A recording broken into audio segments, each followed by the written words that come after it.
Bonjour et bienvenue sur cette chaîne. Alors aujourd'hui j'avais envie de vous faire une vidéo bilan sur l'année 2025 et de vous parler de mes projets en 2026. Alors 2025 a été une année faste pour moi. Je croyais que je ferais beaucoup moins de vidéos que ce que j'ai fait et au final je me suis aperçu que j'avais fait pas mal de vidéos plus construites et je vais pas mentir, j'ai utilisé aussi l'intelligence artificielle qui a été un formidable accélérateur pour moi. Alors je sais que certains voient l'intelligence artificielle comme un ennemi, moi je le vois plus comme un complément qu'on utilise. Je n'ai aucune illusion sur les GAFAM qui utilisent cet outil pour vous espionner et vous contrôler. De toute façon, même sans cet outil, vous êtes quand même contrôlé, ne serait-ce que parce que vous allez faire des courses à un supermarché avec votre simple carte bancaire, j'ai envie de dire. Et en fin de compte, il y a tout un tas d'institutions qui vous contrôlent d'une manière ou d'une autre, que ce soit entre guillemets l'administration, en passant par des entreprises privées pour savoir vos habitudes de consommation, ou encore peut-être même des pirates qui viennent d'Afrique ou d'ailleurs. Bon, pas spécialement d'Afrique, parce qu'après tout, des pirates, il y en a partout. Moi ce que je voulais vous dire en tout cas aujourd'hui, c'est que donc j'allais continuer ma chaîne YouTube, mais que j'étais quand même assez fier de ce que j'ai fait en 2025. Et alors dans les faits marquants de 2025, je dirais que tout d'abord il y a eu ma vidéo sur Modigliani qui était un genre de short, et je suis assez fier de ce genre de short. J'en ai fait aussi sur Gauguin, sur Klimt, qui était pas mal fait. Et j'ai aussi fait une vidéo qui était plus historique sur l'histoire de Limoges et une commune de 24 heures. Alors pourquoi j'ai fait ça? Parce que d'une part, j'habite près de Limoges et mon histoire personnelle est très liée à Limoges. Cette ville, c'est une ville que j'ai aimée, mais que je vais sans doute quitter justement progressivement dans les années à venir, en construisant une nouvelle vie en 2026-2027, en aménageant progressivement une autre maison. Et donc je vais avoir un nouvel atelier qui ne sera plus cette caravane, mais qui m'a bien aidé quand même le temps où j'étais là. Et je conseille d'ailleurs aux gens qui n'ont pas forcément les moyens d'avoir un atelier d'aménager une caravane. Ça peut être une bonne solution, même si c'est pas entre guillemets la panacée, parce que des fois vous avez des problèmes de chauffage, et en été, on va pas se mentir, des fois il fait très chaud, et je me suis retrouvé parfois même à peindre torse nu tellement il faisait chaud. Ce qui est clair, c'est qu'en tout cas 2025 pour moi a été aussi une année de l'usage de l'intelligence artificielle. Pas dans un sens où en gros je me suis totalement asservi à cette dernière, je l'ai utilisée comme instrument pour faire passer mes propres idées. Et à chaque fois, comment dire, que j'utilisais l'intelligence artificielle, je le remettais toujours en question. Et c'est une manière de faire, je trouve, qui est fondamentale, c'est de ne pas prendre tout ce que peut vous dire l'intelligence artificielle comme argent comptant. Elle vous aide surtout en fait à mettre en forme vos idées, mais ne pas avoir confiance en elle par rapport entre guillemets à ce qu'elle peut affirmer ou autre, parce que des fois il peut y avoir des fausses informations. Et j'ai pu en faire l'expérience, je me suis aperçu qu'en fin de compte rien ne vaut une vérification à l'ancienne, soit directement dans les archives quand vous avez accès à des archives, ou alors directement en recherchant sur Google de manière classique pour retrouver des documents qui vous manquent ou des explications. Dans les vidéos donc marquantes, comme je vous disais, il y a eu celle de Limoges, il y a eu celle d'Appel de Cos aussi également que j'ai fait dernièrement, et je compte continuer donc ce genre de vidéos en fonction bien entendu de mes libertés. Et comme je vais installer un nouveau lieu avec ma femme en 2026 qui nous servira d'atelier quelque part, et bien forcément les conditions d'édition de vidéos vont pouvoir varier d'un mois à l'autre. Donc je ne garantis pas de faire forcément des vidéos, disons, régulières toutes les semaines, comme je faisais en 2024. J'avais d'ailleurs déjà dit le cas en 2025. Mais par contre, je vais continuer donc à faire des petits shorts, parce que c'est un format court qui me permet de faire de temps à autre des vidéos plus courtes et de mettre des éléments de réflexion comme des citations. Vous avez dû en voir d'ailleurs sur ma chaîne YouTube dernièrement. Et je vais aussi continuer à faire des vidéos peut-être plus construites, voire même aussi des peintures. J'aimerais bien renouer avec la peinture traditionnelle, et pourquoi pas aussi explorer davantage la peinture acrylique, qui je trouve est très enrichissante dans la rapidité avec laquelle on peut peindre. Au final, plus que la technique de peinture, ce qui compte, c'est la manière dont on l'utilise.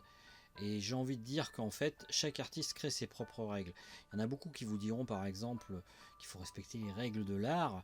Alors effectivement, il y a des règles académiques qui étaient enseignées dans les académies de peinture, mais aujourd'hui on n'en est plus là. Je pense qu'on a un peu bougé de ça. On ne cherche pas forcément en fait un rendu de la réalité. On cherche aussi quelque chose de plus qui est plus lié à l'émotion. Et les peintres, disons impressionnistes, expressionnistes, ont ouvert la voie à ça. Et moi, c'est plus dans cette voie-là que je me situe que dans des voies de peinture traditionnelle. Je vais aussi, je pense, utiliser l'intelligence artificielle en dessinant moi-même mes dessins et en les colorisant grâce à l'intelligence artificielle pour faire peut-être un dessin animé. Alors j'ai un projet de dessin animé autour encore de Limoges parce que c'est une ville de cœur et ça restera toujours ma ville de cœur même si je la quitte dans les mois à venir. Comme je vous ai dit, il y a un projet de déménagement. Alors je préciserai ça progressivement au fur et à mesure du développement des événements qui pourront avoir lieu dans l'année. Il est possible bien entendu que du coup les vidéos soient plus ou moins chaotiques et je remercie d'avance les gens qui sont sur ma chaîne YouTube et qui me suivront. J'ai remarqué quand même que j'ai 1600 abonnés, donc j'en suis plutôt fier. Pour une petite chaîne, c'est pas si mal que ça, bien évidemment.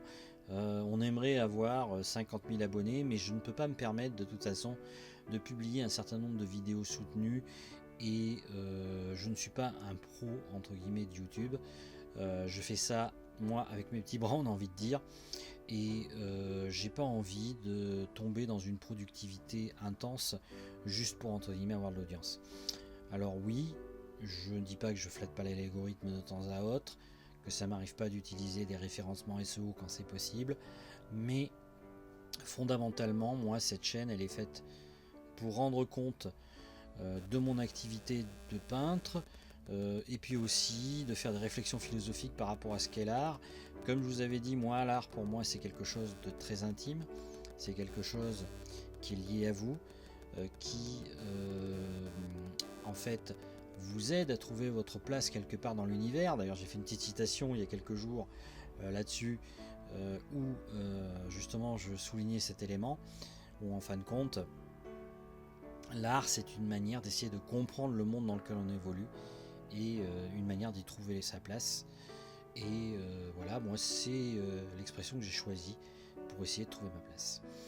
Alors, bien évidemment, pour moi ça s'accompagne aussi d'une certaine éthique. Et lorsque je peins, eh bien j'essaye maintenant avec le temps, même si c'était pas forcément le cas quand j'étais plus jeune, parce que j'avais pas forcément conscience de ça, de commencer à impulser un peu de certains messages, certaines éthiques sur le fait que lorsque l'on peint, faut essayer d'être vrai tout simplement, voilà, et pas tricher. Alors c'est pas forcément évident, des fois on croit être dans le juste et on l'est pas. On peut se tromper de chemin, ça m'est arrivé de faire des erreurs, ça c'est un peu comme tout le monde. Des fois on fréquente pas les bonnes personnes et puis à d'autres moments on fréquente les bonnes personnes. Mais globalement, je trouve que ces dernières années j'évolue plutôt pas mal et je suis très heureux d'être de partager ma vie avec une femme merveilleuse. D'ailleurs, merci à elle.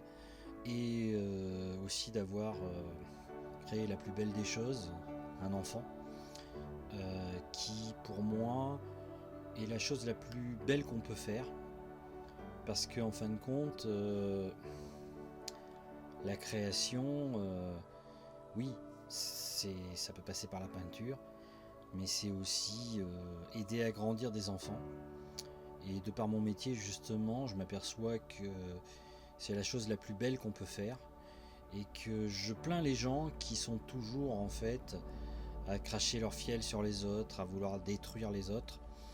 Même avec le temps, je vais être un peu méchant, mais ces gens-là me font plus pitié et même rire parfois.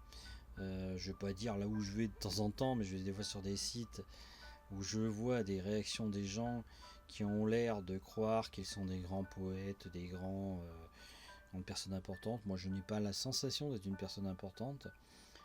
Pour moi, l'art est une expression sociale et elle devrait être appropriée par un très grand nombre de personnes. Et justement, Quand je refais le fil de ma vie, je m'aperçois qu'en fin de compte, j'ai toujours eu une vision de l'art qui était un art social.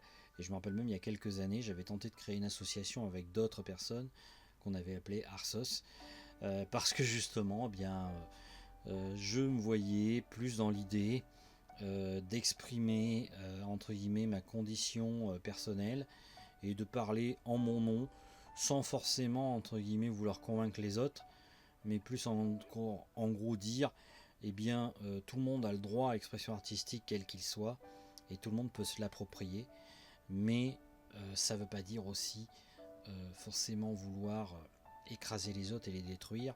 Et il y a souvent ce rapport un peu bizarre en art où vous avez beaucoup d'artistes en fait qui disent je suis le meilleur, je suis le plus beau et qui veulent écraser tous les autres.